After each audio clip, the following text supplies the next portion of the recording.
थोड़ा ना छुपते छुपाते खबरें बतानी पड़ती है, क्योंकि दुश्मन के जासूस भी तो घूमते हैं। अभी अभी एक इधर से गया है। ये खबर है डीआईडी की। अब आप तो जानते ही हैं डांस इंडिया डांस कार्यक्रम, यहां पर मौनी रॉय भी बैठती है। हाँ, वो अब जज बन गई ना। वैसे तो ना हर रियलिटी शो में एक डीवा होती ही होती है। इस शो में मौनी डीवा बन गई। वैसे गलत नहीं है, वो दिखती अच्छी है, डांसर भी अच्छी है, फिर हरकत क्या है। लेकिन पता नहीं ये दुश्मन जासूसों को क्या पड़ी है।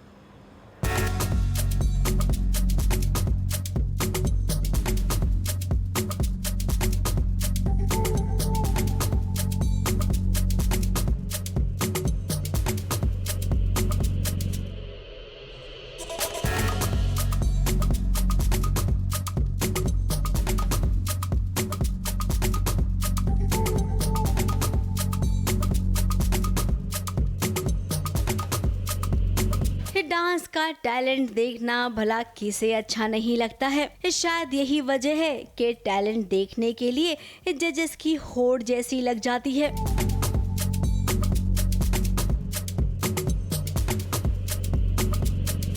सालों पहले रेमो जज की कुर्सी पर इसी शो पर बैठे थे सबसे पहले, तो उनके लिए एक बार फिर से डीआईडी का जज बनना मानो घर वापसी जैसा हो।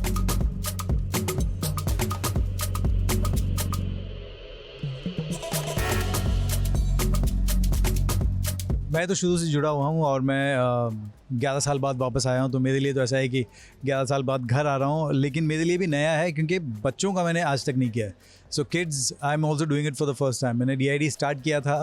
हिंदुस्तान में कितना टैलेंट है ये अच्छे से जानते हैं, तो वहीं सोनाली बेंद्रे भी जानती हैं। और अभी अभी जज की लीक में शामिल हुई छोटे पर्दे की बहुरानी मौनी रॉय भी अच्छे से जान जाएंगी कि भाई टैलेंट कहाँ कहाँ से आता है। एक्साइटेड, नर्वस, सब कुछ बहुत हम्बलिंग है इस पैनल में का हिस्सा होना। और जैसा कि इन्होंने बताया, बच्चे हैं तो बहुत सारा एंथुजियाज्म है इनमें, बहुत ज़्यादा एनर्जी है। और मेरे लिए तो it's the first of any kind of judging, you know. अब रियलिटी शोज में जहां पर आपको प्रतियोगियों का टैलेंट देखने मिलता है, तो भाई उसके साथ साथ जजेस की स्टाइलिंग भी देखने मिलती है। जजेस एक से एक कपड़े पहनते हैं, उनकी हेयर स्टाइल, उनके बोलने का ढंग, उनके उठने का ढंग, उनके चलने का ढंग, इन शॉर्ट कहें तो उनके पूरे बर्ताव पर इतने बारीकी से ध्यान दिया जाता है जिसे देखकर हर कोई अंदाजा लगाता है कि भाई कौन से शो का जज कितना अच्छा दिख रहा है। शादी की वजह से तो कोई प्रेशर नहीं है, बट आई गेस मैं अच्छा करना चाहती हूँ, specially when you are sitting next to Remo sir and Sonali ma'am.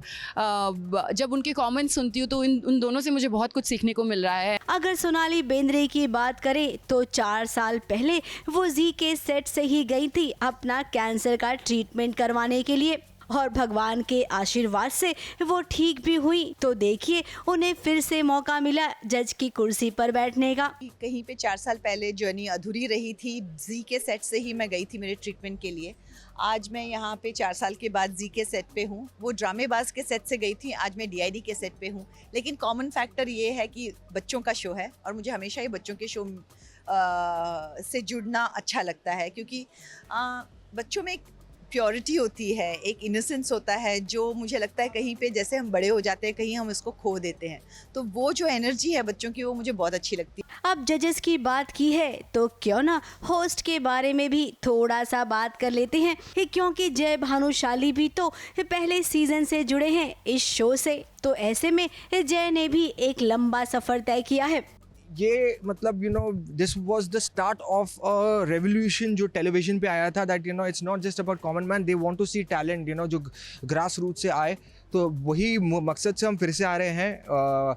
13 साल पहले मैंने और रेमो ने, हम दोनों ने ये शुरुआत की थी and we are back again and hopefully बड़ा मज़ा आएगा लोगों को। हर शो में एक डीवा होनी चाहिए जो भाई सबका ध्यान अपनी ओर खींचे। तो यहाँ पर हम ये ज़रूर कहेंगे कि मौनी रॉय इस शो की डीवा है, क्योंकि वो हर एपिसोड में अपनी स्टाइलिंग से इस सबको अपनी ओर आकर्षित ज़रूर करेंगी।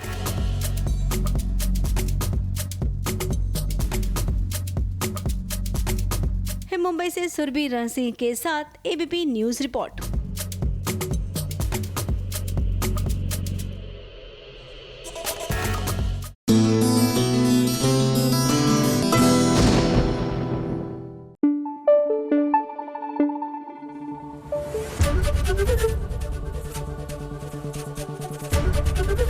एबीपी न्यूज आपको रखे आगे।